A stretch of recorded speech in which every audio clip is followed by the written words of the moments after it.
Welcome to the post-World Cup La Celeste Blog, volume number 2 of the English edition of the podcast. I'm Alessandro and today I'm joined by Nico and Shawn. And today Nico will run down a few questions for us on Uruguay's performance in the World Cup, what we thought about the World Cup, and our overall general thoughts of what happened during the tournament and everything, including what happened with Tavares and that very controversial France game. All right, Nico, you want to start us off? Hello. So, what's the biggest lesson this World Cup gave us as to where football is moving towards? There's been this weird obsession in this modern era with the individual in football. It's odd because football's a team game. You can't achieve anything without your teammates. And at this World Cup, we saw that no matter how good Messi is, or Ronaldo is, or Neymar is, or whoever, it's about the team. Which is also a timeless Uruguayan lesson, by the way, and is why when this country had a kind of cult of Suarez 4 years ago, I was very uncomfortable with it because I don't think it's a Uruguayan thing. All for one for all, you achieve everything as a team. And the other big lesson from the World Cup is the apparent demise, but it's not a total demise, of possession football, where there are different ways of winning. You can do it through possession football, you can do it through the counter-attack, or preferably you can do it through both. France were ultimately more of a counter-attacking team, but they have the ability to be proactive when they need to be. And ultimately, football is about balance. It's not about being too attacking or too defensive, but it's about genuine balance, the sort of thing that Tavares talks about in his press conferences and then totally ignores when it comes to the teams he picks. Yeah, I was going to say, when you talk about balance and this stuff, it seems like Uruguay was half of what France was. We were the counter-attacking part, but we never had the sort of proactiveness to go forward and chase the game. Exactly, and I've forgotten which journalist it was, a day or so after the exit, who basically said, a cheerleading journalist here, who said that Uruguay were just like France. Apart from the incredibly sophisticated tactics, apart from the pressing, apart from the collective work they've all done, apart from the huge amount of resources that put into their team, apart from the fact that they play football like it looks like a different sport at times, of course he was right, there was no difference.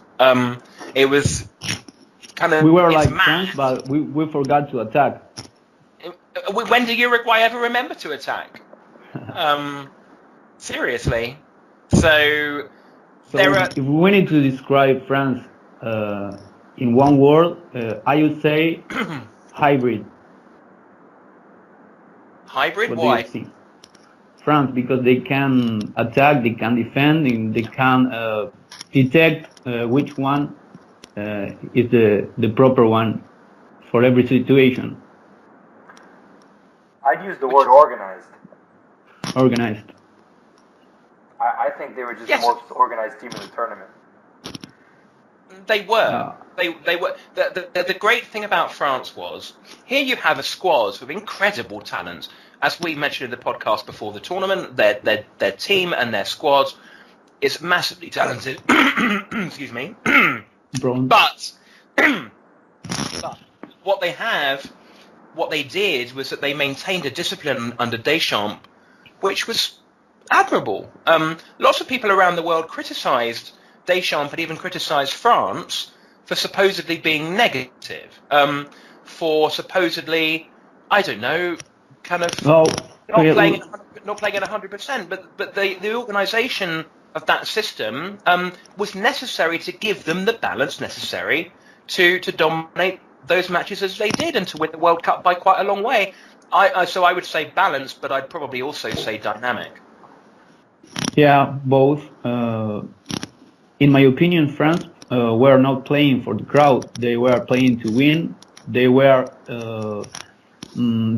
aware of their skills, and that's it. In my opinion, they were hybrid. In my opinion. And I look back on that game. I rewatched it the other day, the Uruguay-France game, and it just is appalling just how poor we were in that second half, being 1-0 down. And I remember talking to my friends specifically about that game after. We accepted defeat in that game. No, it was just this general sort of shock from my friends, anyways, where I'm from.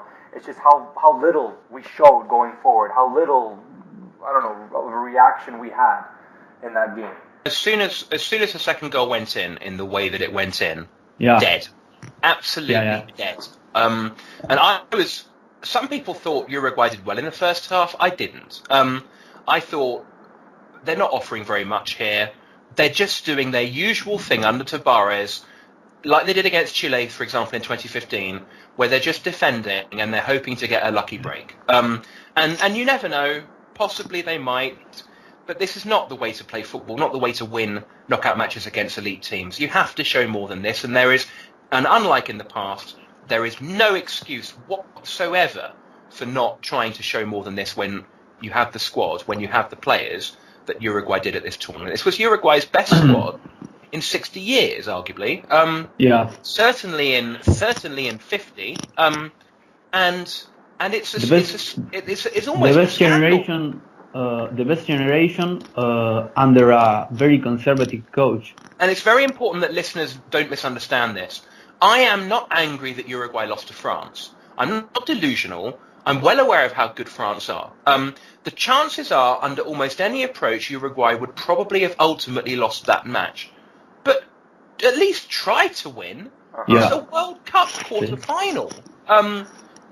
Don't you dare lose in such a limp-wristed, pathetic, craven fashion, and then claim that you lost with dignity. That was my problem after the game, was the attitude of the press after that game, treating the 2-0 scoreline as if it was some sort of, I don't know, something to be proud of in a way, right?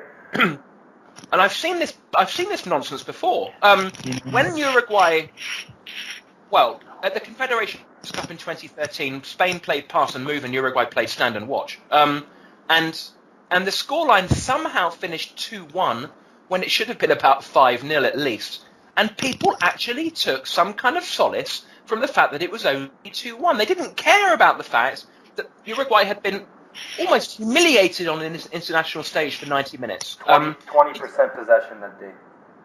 And, that happened to lots of teams against Spain, but other teams against Spain, like Paraguay in the 2010 World Cup, for example, at least tried to get in their faces. Didn't throw up their arms and surrender from minute one. And then afterwards, after this surrender, you're told con la frente en alto? What? Don't you think being too dependent on a player is a South American issue? It's an Argentinian issue traditionally. But in this World Cup? Possibly, yes, if you look at how Colombia... But then again, Colombia didn't need to be so bizarrely defensive and filthy against England after they lost James. They didn't need to do that. They had the players to play attacking positive football and to knock England out, and it was the choice of the coach, bizarrely, who failed in that match, Peckerman. And in Uruguay's case, it doesn't have to be like this. Okay, Cavani's been an absolute phenomenon for Uruguay over the years.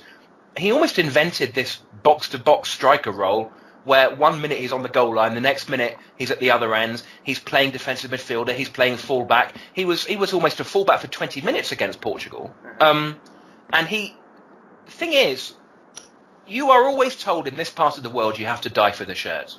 You have to die for the shirt and give everything for your people. Well, that's exactly what Cavani did. He died for the shirt, so then he was injured. He actually took himself beyond the confines of his body. And people should reflect on that. Instead, for some reason, that kind of adds to his heroism, and people don't seem to realise you're in a World Cup second round match. You have to win 4 games, and the teams that win the World Cup or go close do not exhaust themselves in the second round in the way Uruguay did. And people, but we don't seem to learn the lesson, because 2010 we missed Suarez, we lost. 2014 Suarez was sent off, or divide situation, and we lost, and now we are Cavani dependent, and we lose again. Yeah, but for the same very reason. 2010 is a different case because there wasn't an expectation from us to go that far. It was sort of a one game at a time type of scenario. Here in 2018, there was an expectation that we could reach the semis or the final. And we didn't have to waste all of our energy, all of our emotion against Portugal, who weren't that good. Different question here. What can be done to marry the national team, the Uruguayan league, and the interior football? It's a very tough question. It's an age-old question. And the interior clubs, the interior association are extremely unhappy that they're not being given a vote in the IRF elections, and they weren't in 2014 either. That's not good because the interior, those teams, many of them are responsible or play a role in the kind of player development, in developing the young players that we see ultimately. Maybe half of the squad comes from the interior. Yes, and I went and when I went and spoke to Alf years ago, they were trying to work with the interior much more in bringing those players through. But then you have this other competing factor, which is the clubs, and it's very difficult to know which way objectively to side here. Because have I been impressed with Vilma Valdez as president of ALF? No. But he's not been as bad as I feared he would be when he took over in 2014 and seemed to be a Casal puppet at the time. The other options now are both change candidates, but it's a question of whether you trust Eduardo Abelafia, and you probably don't on balance given his past connections to Casal and to Eugenio Figueiredo. But wait, Shawn, what would you do to solve the situation? I'm mentioning all this because it's almost impossible to solve. It's almost impossible to solve because, and the number one thing to really sort out football in this country is to end Paco Casal's influence. But it seems to be impossible to do that for whatever reason. And one of the reasons is because he's simultaneously Uruguayan football's protector and its jailer, because he's the one whose company provides some money for its clubs to remain at least in existence. Uruguay has a ridiculous number of football clubs, especially in Montevideo. But they can't resource themselves properly. They can't plan from month to month, and they're therefore dependent on any pennies that they receive from Casal. If they don't receive them, they go bust. So they keep voting for him, even though he's a disaster. And those clubs, they have their own financial interests, and their position right now is we will get rid of Valdez if we as clubs do not receive more money. So Shawn, here you're saying that as long as Uruguayan football, the domestic league, is Casal dependent, there's no solution. Correct, absolutely correct. And why? It's not just because he's a TV media magnate; it's because he's a super agent. So players leave because of him. They go to Europe. Players get rich, but he pockets most of the cash. So the clubs can't get rich, the clubs can't reinvest in facilities, the clubs can't deal with the fan violence issues, etc., etc. They're not able to reinvest in the game because of the control that Casal and Tenfield have over it. If this situation continues, is it possible for us to win a World Cup, or we need to solve this? Well, Croatia just reached a final, and Croatia's situation domestically is a catastrophe. So it's not impossible, but is there a link? Less likely. Is there a link between South America's decline and governance issues and corruption? Yes, of course there is. Yes, there is. No question about it. If you have good governance, as European countries tend to do in relative terms, then it will help you absolutely. But can Uruguayan football get the kind of through the whole game governance that they have in Europe? Well, it's difficult without the money involved. And people like Bauza only come along once in a generation at best, and they got rid of him. Alessandro, you don't have another solution, or you agree with Shawn here? I agree mostly with Shawn, but like you said, it's one of those things where you just have to keep things the way they are under Wilmer Valdez until a solution sort of presents itself. And at the moment, that probably won't happen with the stronghold that Casal has over everything. If I were a voter at the election, I would vote for Arturo Del Campo. I wouldn't vote for Valdez and I wouldn't vote for Abulafia. I'd vote for Del Campo because of his experience with Danubio, and I think they're a very good model to follow in terms of how to bring through young players and how to be more progressive as a football club in general. I'm not very familiar with the candidates. Can you repeat their names? We've got the incumbent Valdez, we've got Eduardo Abulafia, and we've got Arturo Del Campo, and these were similar figures 4 years ago. Okay. And nobody really knows who's going to win, but we do know that at least 5 clubs, Liverpool, Defensor, Danubio, River and Wanderers, are against Valdez remaining and are trying to drum up support elsewhere. Where is Bauza? He's doing other things now. He was linked with becoming the mayor of Montevideo, but that didn't happen. I think he was pretty busy defending his reputation for a couple of years, totally unfairly, because he was the only clean ALF president of all the different presidents of CONMEBOL. He was the only one who did not take bribes, did not take any money during all the CONMEBOL. Maybe that's the reason why he was kicked. Yes. In a word, because he was trying to do his best for the game here, and he was trying to minimize Casal's influence. And so what happened? A few clubs got more and more fed up with him because they like Casal, because Casal gives them some degree of money, etc. And they kicked him out. Really, in many cases, small, irrelevant clubs, clubs like El Tanque, got together and kicked him out. Guys, here I have a question related to the coach. Is there life after Tavares? Can you name 5 candidates to replace him? I will say mine. Coito, La Volpe, Becasese, Gareca. I also have Simeone and some fantasy ones like Guardiola and Sisu. Number 1, I think it's impossible. We saw what happened with I think we hired an Argentinian coach in 2003, 2004. Yes, that's only Passarella. And I think it'll never happen again. I think probably the most likely successor would be Coito. He fits right into the Tavares mold, I guess. But I wouldn't mind seeing. I know that he was talked about a few years ago, but Gus Poyet. I mean, Pochette. Yeah, Pochette. He did some coaching for Sunderland in the Premier League. Yeah. And I think he was in France for a while. And I don't know where he is now, but someone from Europe would be nice. How about you, Shawn? What's your? There are not 5 realistic candidates to replace Tavares. There just aren't. You mentioned Simeone and you didn't mention him as a fantasy candidate. What? Simeone is one of the best managers in the world. And I don't think managing Uruguay is on his. Can we afford Simeone? Is on his bucket list, to be honest. No, in a word. There is that issue with affordability, even though Tavares' salary is pretty high for what he does. Is there life after him? It's to pay for the medical bills. I mean, has there been life after Tavares since about 2012 is the question, because Uruguay have been in the same funk ever since, of sort of crawling along, pretending that it's still 2010 when it's now 2018.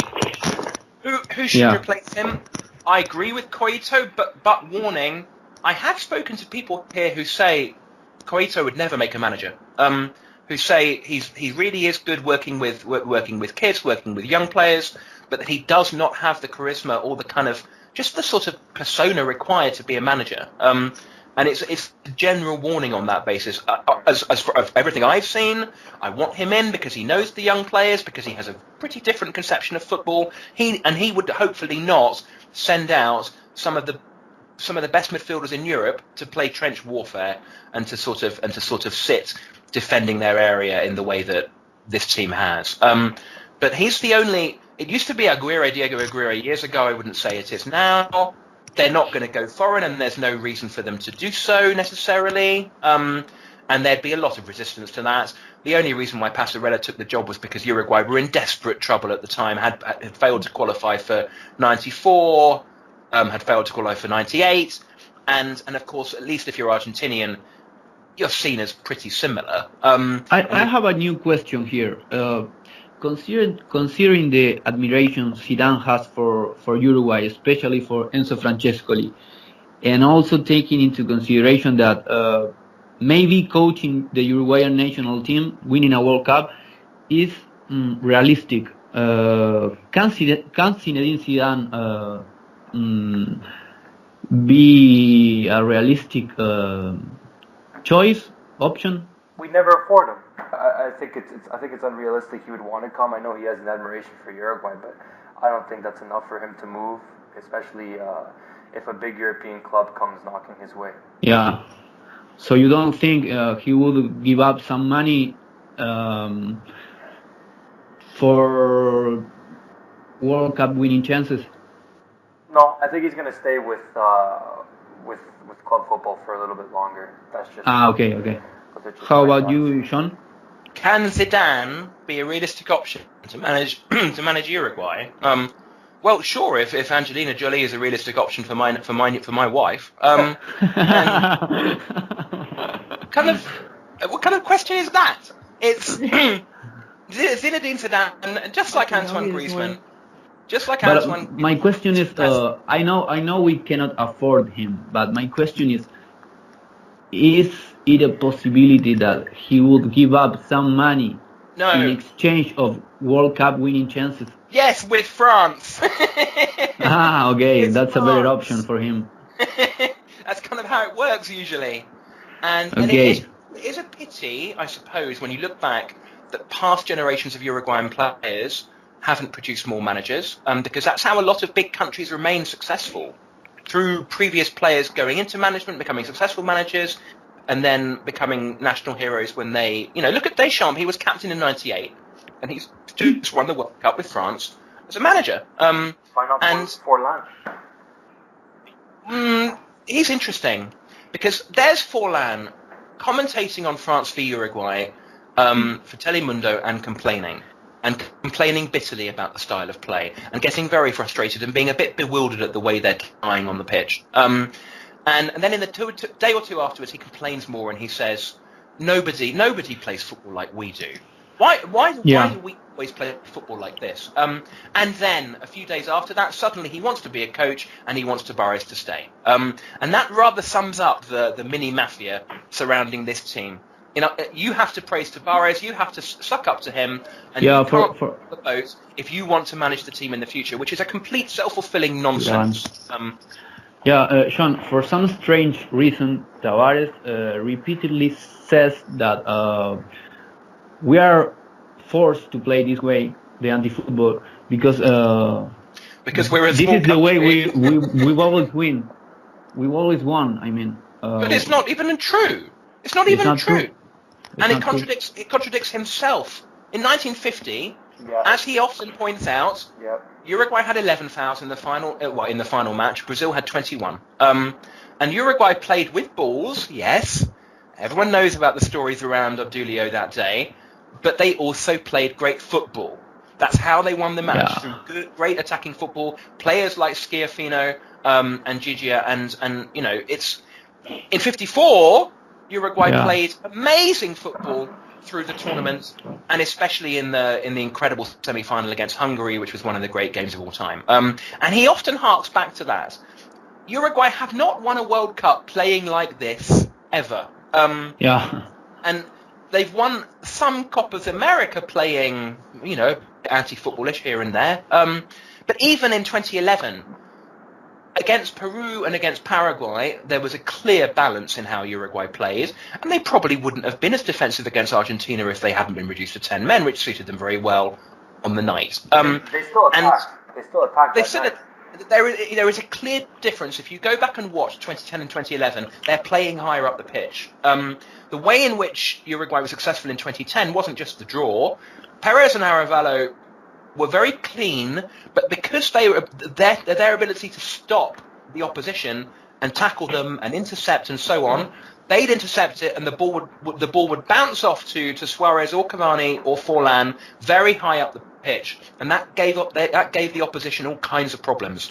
By 2014, they were defending 10 yards deeper. And even at this tournament, where they weren't as deep in most games, apart from against France, the mentality of three defensive midfielders, who does that? And no, Vecino, Torreira, and Nandes. And it's inexcusable to use players of this quality in this way. And here's the thing: the public sees it. It's so used to Tabárez football now that it thinks we can't play proper football. It genuinely believes that. And therefore, when it sees the team lose 2-0, it thinks, but there's against superstars. France are all supermen. And we played Portugal, and they're all supermen as well. These European giants, what can we do against them? It's ridiculous. Portugal have one Superman and 10 perfectly ordinary players. In my opinion, the 2018 generation was better than the 2010 one, and also I believe that we gave France their easiest game in the World Cup. In the knockout stages. Yeah. The elephant in the room, the whatever you want to call it, is what would have happened if Uruguay had not beaten Russia and have ended up in the other half of the draw. Because, yes, they were pathetic against France, but they were in an impossible half, essentially. I called the quarter that Uruguay ended up in el cuarto de la muerte. And even the half itself, you were going to have to be a sensational team to come through that half, as France did. If Uruguay had played Spain, we don't know what would have happened.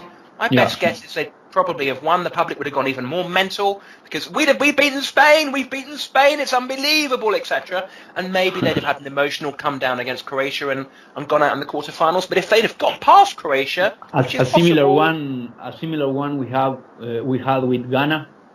Well, exactly. If they'd got past them, they'd have beaten England. No question in my mind about that, and then they're in the final. And then they come home national heroes, and they deserve to. Okay, here is my next question. What are our expectations for the future? Some friendlies here and there, the Copa America, which I couldn't care less, the eliminatoria, the qualifier, and the 2002 World Cup. Why no love for the Copa America? I think the Copa America next year represents the perfect opportunity to put everything behind us, to have one last time of Tabárez, to possibly win the tournament, because I consider us one of the favorites, as usual, us alongside Argentina and Brazil. We win it, everybody, in my imaginary head, Tabárez retires, and Gorin retires, and then we make way for a new generation after that, and begin the road to Qatar. And here's the thing, the Copa America always comes a year after the World Cup. It's very unfortunate. And it's unfortunate because it pushes this country in particular down this, hang on a minute, the Copa's only next year, and we want to win that. We've won 15 of them, let's have a 16th. And it sticks with the same, and then suddenly you're a year into the cycle, and if you're successful in that Copa America, people are like, we can't get rid of him, we just won the Copa America, for goodness sake. And on we go to the next, and on we go to the next World Cup. What they should be doing, is they should be getting rid of him now. They should be bringing in a new regime now, and the mentality should be, okay, if we're successful at the Copa, but it's not the be-all and end-all. We want to be successful at the World Cup, which is much, much, much bigger, and that requires a genuine process. And it's the same thing 4 years ago. This whole pattern always plays itself out. Tabárez has not thought about the long term and has not been the same manager since the 2011 Copa America. And in an ideal world, if he'd stood down after 2011 Copa America, that would have been perfect. Instead, here we are 7 years later, and yes, he should go now. I don't really care about the Copa myself, essentially, but I don't want him in charge in a year's time. I don't. And he's not gonna. Uruguay are not gonna be. They're not gonna beat Brazil in the final. Forget it. Not under this manager. We know already. He's already lost in Brazil. I want to change the playing style. I want to be more offensive. I want to have more possession. I want to be more creative. I want the most talented players to take part in the game. Guys, I will pass the mic to my sister just for this question. Yes, please. What makes this very tourney so hard to predict. People that never watch football were winning pencas like mad. Nothing against them, but most of them admit watching football and had no clue about the game. Do boys get more emotional when it comes to football, soccer? It was. I had to rewrite it because it was very sexist. Because Nicolas said that women were winning pencas, and that was surprising. Yeah, I said that. I call them part-time fans. The fans that only tune into the World Cup, but they don't watch any of the other stuff. Exactly. I don't know. I think that's basically what it is. The World Cup is the perfect time for everyone. I don't like in talking about those part-time fans, those fans that only tune into the World Cup. They have a reason. It's your country playing. You know what I mean? Yeah. Well, the part-time fans are also part of the problem because they're the ones who see the country play, in this country at least. They're the ones who get incredibly excited about a last-minute winner against Egypt or something, and who then play into this constant national narrative about these incredible heroes from this little country. It's so amazing. Listen to Rodrigo Romano immediately after the Portugal game as the final whistle goes. He bursts into tears. He starts talking about one more time for this little country. He even swears in his disbelief at the match that has just been played. He's a cheerleader, even though he's a great commentator and a great person. We get but on the question you asked, Nico, possibly a bit. I think it's definitely true that in my case, when I make stupid predictions, I'm too romantic, very much too romantic, and I'm not using probabilities in the way you do. However, international football is not like club football. It really isn't. It's not about money in the same way. Yes, it helps in the case of European associations pumping money into their youth systems and so on. But it's more about pride. There's been a levelling off. There's a cliche that there's no easy games in international football, and in general, it's pretty much true now. Uruguay drew 0-0 with Jordan 4 years ago. Before beating Italy and England. And that's France drew with Luxembourg a year ago, for goodness sake. Luxembourg. So there's, and the reason why it's more unpredictable is because you can't, as a manager, if you only get a few weeks with players, you can't develop the same attacking systems, the same team play, the same understanding, the same pressing, etc., as you do at the best clubs. It's not even just about the fact that you can't go out and sign the best players. It's also that you don't have enough time.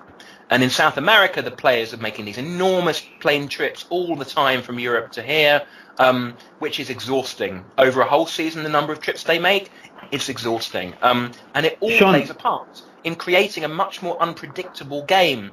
But there's been a levelling off at the top. The best teams in the world are not getting any better.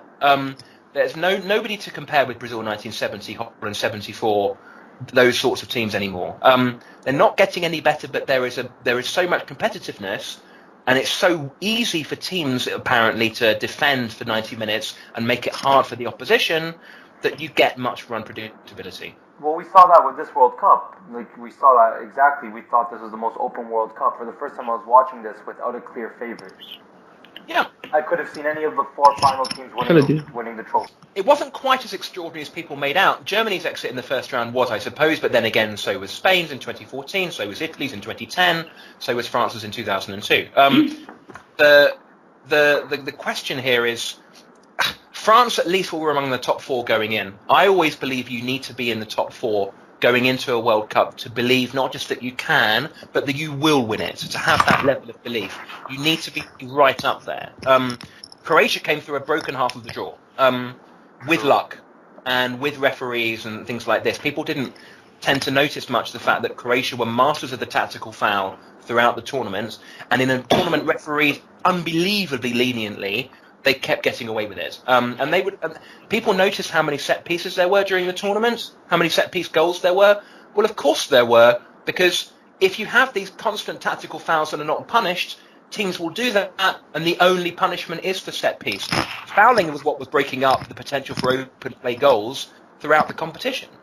Shawn, could you describe just in one word the last 5 world champions?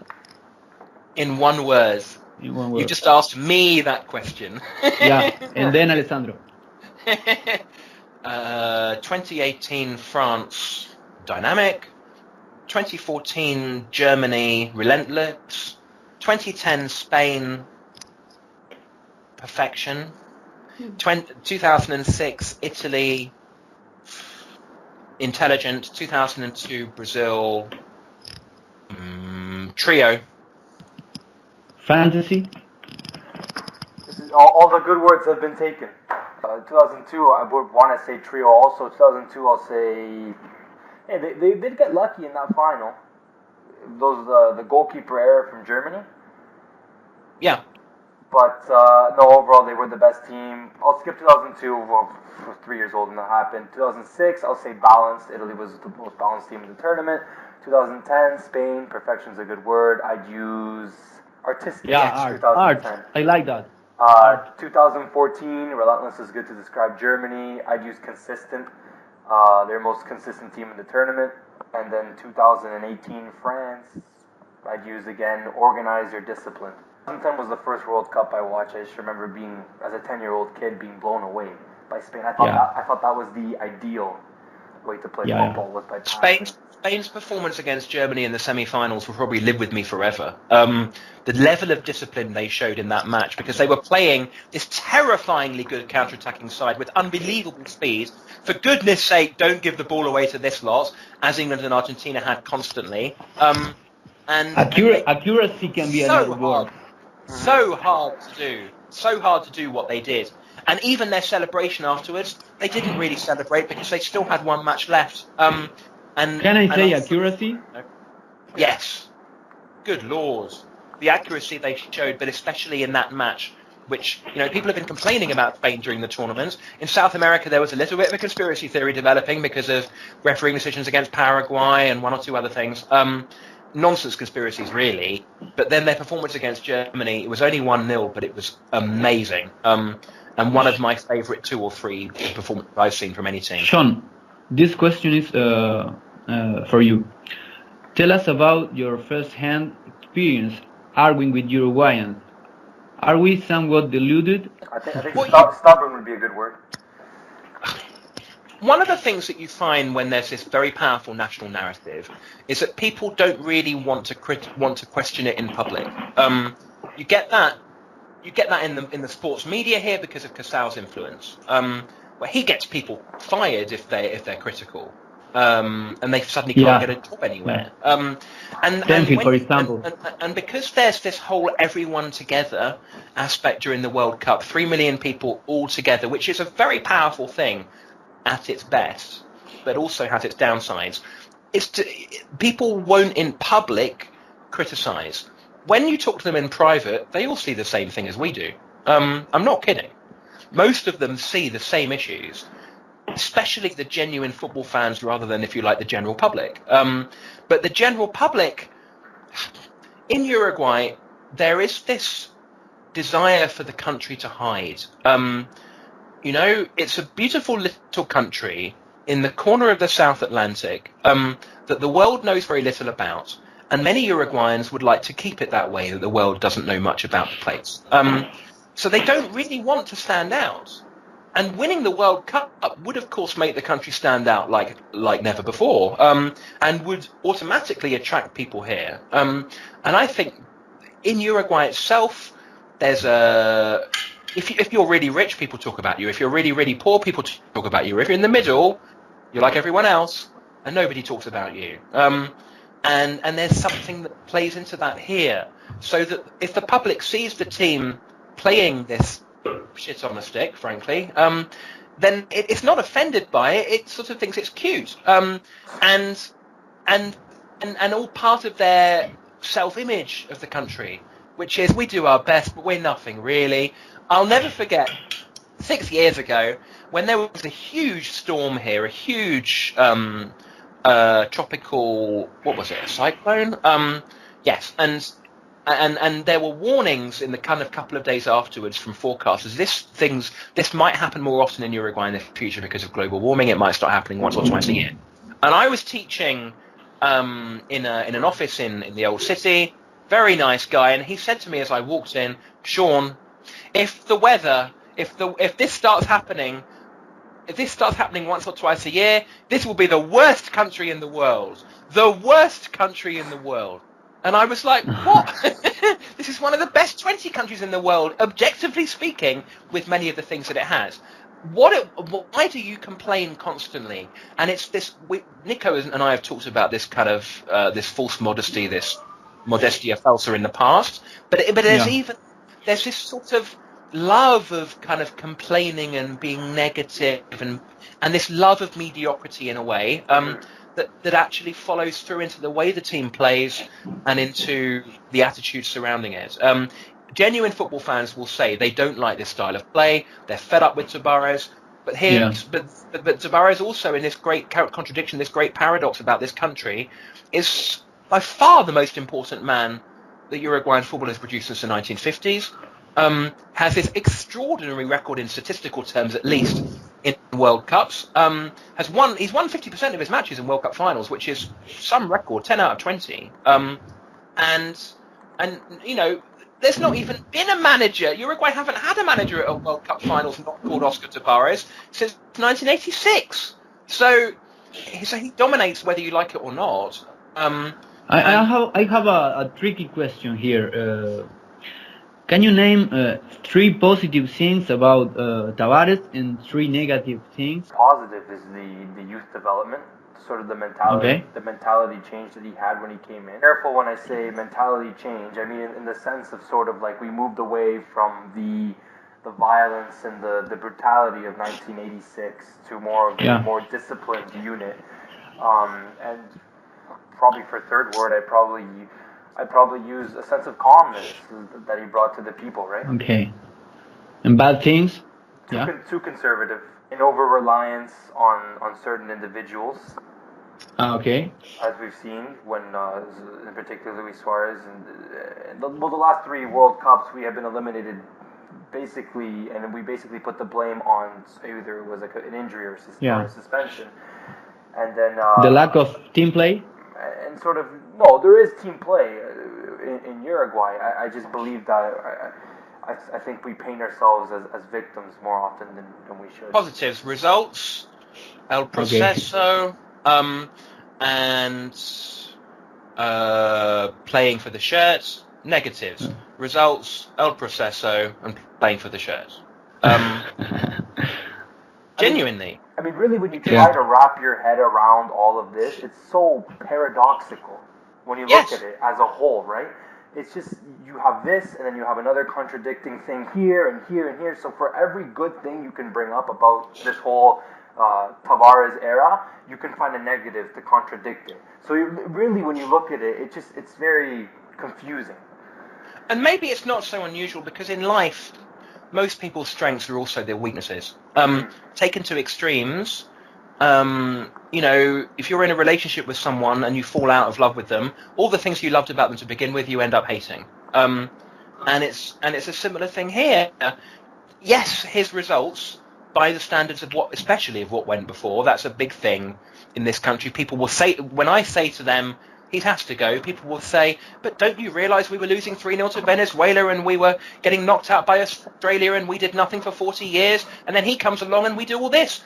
And I tend to say in response, no, Forlan, Suarez and Cavani came along and you did all this. But his results as a manager, which is what ultimately most managers are judged by first and foremost, have been remarkable, statistically. Except that obsession with results, even taking solace in a 2-0 defeat, as we mentioned earlier, is a big problem because it's very short-sighted. It doesn't allow... You can't talk about processes and about the long term and then focus on short-term results. If you had a genuine process, nobody would be thinking, oh, we've got the Copa America next year, he should stay. Never underestimate, and it is his best achievement, reconnecting the public with the team. Never underestimate that achievement because they were really disenchanted. They were really fed up. They thought the players were all mercenaries, etc. And then Uruguay produced great players over the years like Francescoli, like Recoba, like Sosa, who didn't really do it, at least not on a global stage. Then he has given that emotional connection, which is amazing to observe, by the way. It's amazing. During a World Cup It's not just that Tavares and the team are playing things down in press conferences. Public are. You can't get the public to say we think we're going to win the World Cup. Can't do it. They'll always say it's just the next match. And if you even mention the possibility of them winning the World Cup, they give you a funny look. Like, don't jinx it, and don't talk about it, and just be humble. And all of that's great, but of course you can be too humble in how you portray. It's football. Is there anything more competitive? Is there any sport more competitive than this? More ruthlessly competitive at the top level? And you've got a country that's almost patronising itself before it even steps on the pitch. So it's all exactly as Alessandro says. Absolutely paradoxical. All the good things are actually bad things. All the bad things are actually good things. And round and round we go. What do you think about adding more national teams into a World Cup tournament? What is it, 48 or 46, I think? 48? 48. I think it's a disastrous idea.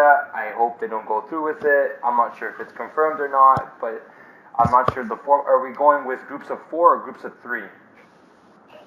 Unbelievably, it has already been confirmed that they're going to go with 48 in 2026 onwards. They're considering it's about money. But they're going with groups of 3. Which is absolutely lunatic. Because you've got whoever sits out the first match in that group is going to know it. All those two teams are going to know exactly what they need in the final match, and you'll get all sorts of shenanigans. The kind of which we've seen at World Cups in the past, in '78 with Argentina, Peru, in '82 with West Germany, Austria, this year with Japan, Poland in the last 10 minutes. Will it be harder? Will it be harder for Uruguay? Yes. The longer the tournament gets, the harder it gets for Uruguay. And how do I know this? How many matches did Uruguay have to play in 1950? People this year said, "Oh, no one's ever had an easier route to the semi-finals than England. This is unbelievable." Uruguay had to beat Bolivia to reach the last 4 in 1950. Yep. That was the only match they had to play, and they won it 8-0. And then they had 3 matches in the group. So that's 4 games to win the World Cup. 1930, what was it? And was it 4 games again, I think? 4 or 5. So I think it was, because it was a knockout stage, and I think it was 4. And nowadays, therefore, for Uruguay in 2010 to have reached the 6th match was maybe their greatest achievement ever. In trying to relativize the whole thing, trying to look at it in the terms of the way the global game is. And we got there with half a team. Yes. By the time we got there, we were beaten, bruised, injured, suspended. Yes, which is exactly what Tavares' way of playing gets you in the end. There's the paradox again, but nevertheless, it's the long. And my feeling as an England fan is dread that they're going to add more games because I saw how the team tired between matches. In 2022, in Qatar, they're only playing it over 28 days, so some of the turnarounds between matches I think are going to be almost impossible. In terms of how short we're looking at. And that's not realistic. Players are running more than they've ever run before in matches, and tiredness is therefore becoming more of an issue between games than maybe ever before. And expanding, just the actual principle of expanding, it's terrible. Okay, guys, can we move forward to a Shorua question here? Mm-hmm. He says, Obdulio Varela once said, cumplimos si somos campeones. We are done if we are champions. But now we are celebrating 5th spots, and are those words and pride being erased? Can it be detrimental to believe we are better than Brazil? I wouldn't say we're celebrating, but I think it's more of an acceptance of like, okay, 2-0, that's not bad. We'll take. But is it real? Is it real? No. There. Well, actually, yes. Yes, Uruguay probably are 5th. If I were to run down my own personal ranking list right now, like a ranking list saying this is what would happen, as Nico would say, if these teams played each other 10 times, who would win more often between these teams? I'd say 1st France, 2nd Brazil, 3rd Belgium. Even though Belgium beat Brazil in the World Cup, frankly, Brazil were probably the better side, and Belgium were quite lucky. But with this coach, 4th Croatia, 5th Uruguay. Because even with this coach, at least with how Uruguay played in the tournament. So Uruguay probably are about 5th, but they're not better than Brazil. Okay. And there's never been, apart I think from a few seriously sad Argentinians in 2010, there's never been. Nobody cares about where FIFA ranked teams, the teams that lose in the quarterfinals 5th to 8th, the teams that lose in the second round 9th to 16th. Nobody gives a flying one. And the idea, we finished 5th, we are the best in Latin America, you suck Brazil, we're better than you. It's just because you've had a group with Egypt, Saudi Arabia and Russia is insane. When did we beat Brazil to believe that? Uruguay never beat Brazil when it matters. They haven't done it since, the 2002 qualifiers? Is that right? They haven't beaten Brazil since the 2002 qualifiers when Brazil were in shambles? I can check that. I can check 2001, I guess, with Recoba. Yeah, in 2001, exactly. I think that might be the last time. Long ago. Lost in Copa America semis on penalties, lost in the Confederations Cup semi, been walloped a couple of times in Montevideo, played well a couple of times in Brazil, but not won any of those games. I think that's correct. I'll tell you this. Brazil versus Uruguay, 38 wins for Brazil, 17 draws, 21 wins for Uruguay. 200 million people. Uruguay have 3 million people. The miracle is that the matches are almost always so close and hard fought, and that Uruguay make Brazil nervous. That's amazing. But better than Brazil? No. Brazil tried to win against Belgium, and they were unlucky. Yeah. And the VAR was extremely dubious. However, and Neymar was an idiot, and Neymar affected their team, and the world said good riddance. But nevertheless, taking solace in finishing 5th, Obdulio will be turning in his grave. I have a real doubt here. Why? Okay, go. Just to finish, how can a country talk about the result is everything, and therefore say performances don't matter? The only thing that matters is results. If you want performances, go to the cinema, go to the theatre. So you get this obsession with results, which starts from baby football onwards. It's about the result. But then, oh no, it isn't about the result because we're happy with 5th place. And people talk about huevos, and they talk about Gara, and they're happy with 5th place. What? Why is Tavares so forgiving with certain players and so unforgiving with other players, like playmakers, for instance? It's the same thing exactly when we saw with your favorite Nico Nacho in 2010. We saw it again in 2018 with Darius Gaeta. Basically, he puts him in a position where he's unnatural and in a limited position, a 4-4-2. He plays badly, which is not his fault. I blame the formation, and then he's thrown away. And when was the next? Just for one game. And he's out. And then he got a couple minutes, I think, against Russia, and that was it for his tournament, which is just sad. But then you have Lodeiro. How many opportunities did he get? Many. I think it was also. And he was a playmaker too. He was a playmaker, but then I remember Tavares tried to convert him into sort of the number 5 holding role, and so I think that's why he sort of got a lot more chances. I have a theory, and that is that much of Tavares Mark II was moulded by Italia 90. When Uruguay went to that tournament as dark horses, they'd drawn 3-3 in Germany and played brilliantly. They'd won 2-1 at Wembley as well. So those two teams, Germany and England, ended up playing each other in the semi-finals, and Germany won the World Cup. So these were very impressive performances and results. They played very pretty football in big games, particularly in the Copa America as well.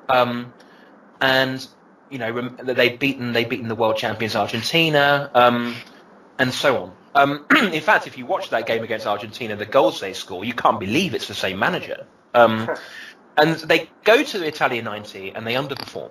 And they underperform for very similar reasons to why so many South American teams, particularly Argentina, underperform nowadays. Because they've got players all over Europe and they're trying to play attacking football. What happens if those players are a bit out of form, or a bit injured, or a bit tired, or anything? Everything kind of collapses. And you're left with the realization these are talented players, but they're not reliable in these situations. How do I develop a consistent way of playing that means that we can win with plan A or we can win not with plan B, but with our B game, meaning that we're not playing that well, but we're winning anyway, by playing more defensively and by bringing in players who I believe I can trust, who are not going to let me down on the big stage, like Sosa let me down, or Francescoli let me down, or Alzamendi let me down, or whoever. The reliable player in that team was Bengachier, a defensive midfielder. And the reliable players for Tabarez so often in his second time around, have been those kinds of players, the Perez and Aravallos of this world, Torreira at this World Cup.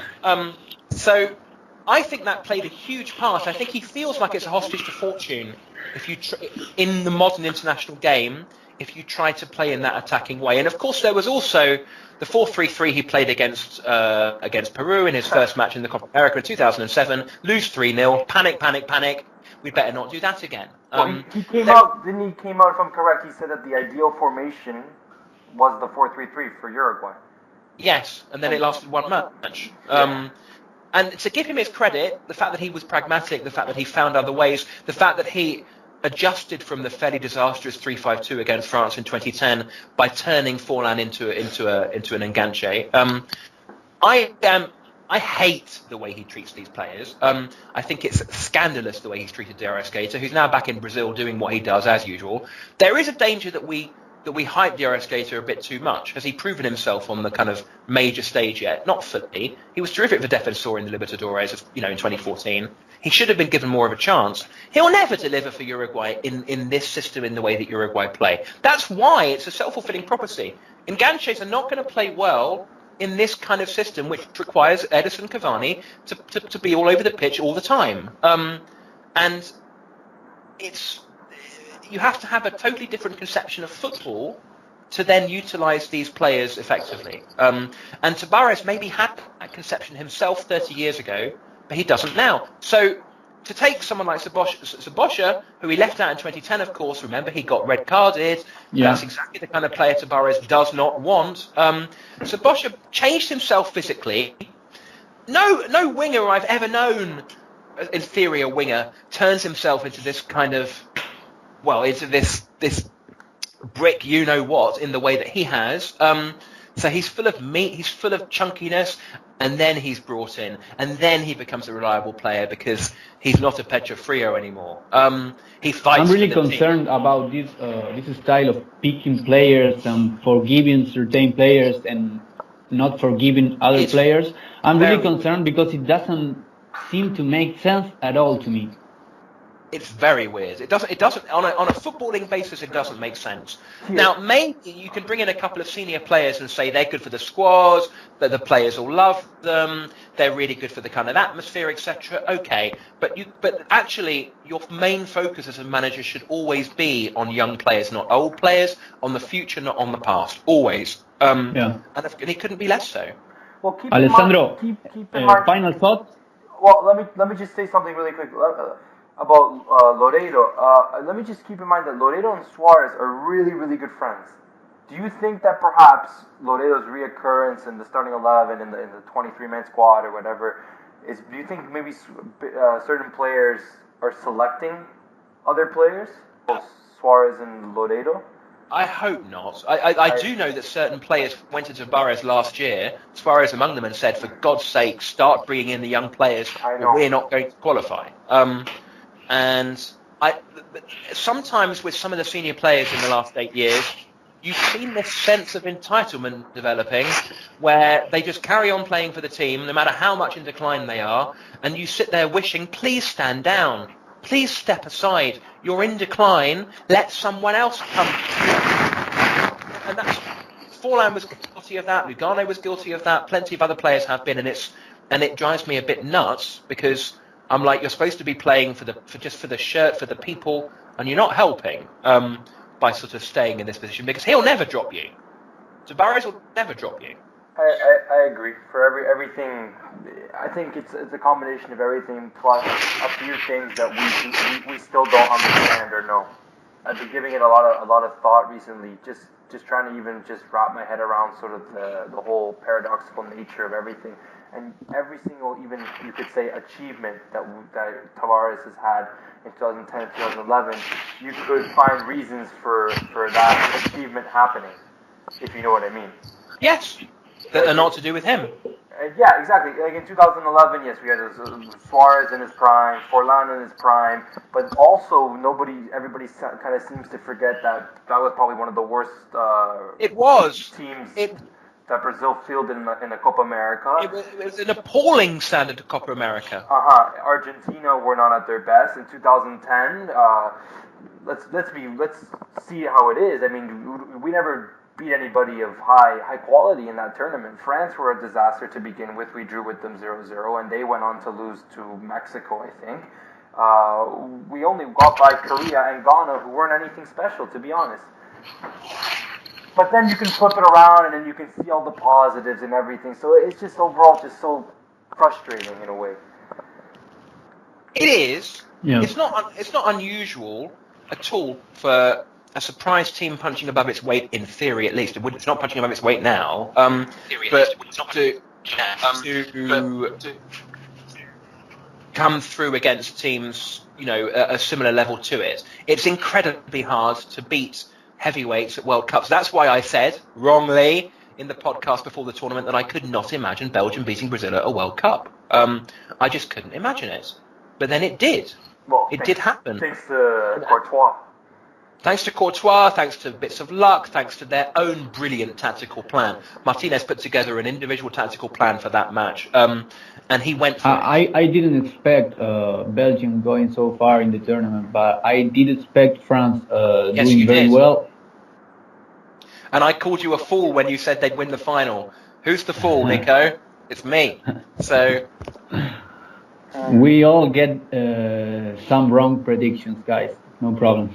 And that's football. Football is you'll never be able to predict it perfectly. That's why we love it to some extent. And it's not just a game about logic. It's a game about emotion. It's a game about passion. It's a game about players rather than managers. We can obsess too much with managers at times. Mm-hmm. And by the way, in terms of what Ali says, I agree with him. But I would caveat that in 2011, Tavares was amazing in that tournament. No taking away from the quarterfinals. Yeah, he was a tactical wizard. He was a tactical wizard. Uruguay played various different systems through the knockout stages in the same match, and he put everybody in his pocket. And he totally towered over all of them in that tournament. If only he'd said at that moment, okay, time to step down. If we have a genuine process, time for someone else. Instead, the process, as we've seen, is either Suarez and 10 others, or it's Cavani and 10 others. And that's not a way with which to move forward. The fear in this country, and there is a fear, is what do we do in the future with no Suarez and no Cavani? And they've got Maxi Gomez, of course. But still, there's that worry, and that might put his achievements in perspective if in the future Uruguay go back to where they were. I hope not. And it's just about those individuals actually. Quickly off topic, or I hope it is not just me, but I wanted to get your thoughts on it too. Suarez's form, I'm noticing some decline. Yeah. Well, when you said let's stick to the ground and wait for the Copa America, I was thinking Suarez will look like a pub team player in a year's time at this rate, because he's really in decline. And when a striker goes past 30, if that striker to begin with was not the most technical and is all based around relentless hard work in games, Suarez at his best 4 or 5 years ago, never giving defenders a moment's peace, yap, all the way through the match, and terrifying them into mistakes and so on. If his pace has gone, everything's gone. He apparently did the same conditioning regime before the tournament as landed in 2010, so it's not clear as to quite what the reasons were. But he's been in decline for Barcelona for a year or two, and in the national team, he couldn't do anything against France. Yeah, I get the feeling we waited for Suarez for too long in this tournament. We are expecting something unreal to happen, but it didn't happen, and maybe we were too patient about it. What did Deschamps do in the final? He took off the best player that France had through the tournament, arguably, Kante. And that's what a good manager does. He's not afraid to substitute anyone. Yeah, you Suarez, need to read the game. terrified of substituting Suarez. Yeah. And it goes back to what we said originally about Mbappe and whether he'd even pick him in front of Suarez or Cavani. And that's a problem because different situations happen in different matches. You need to be able to adapt, and nobody is above being substituted. So it's very difficult at this point to see how Lucho does anything other than carry on declining. That's the sad reality of it. I hope he proves me wrong, but I really can't see it.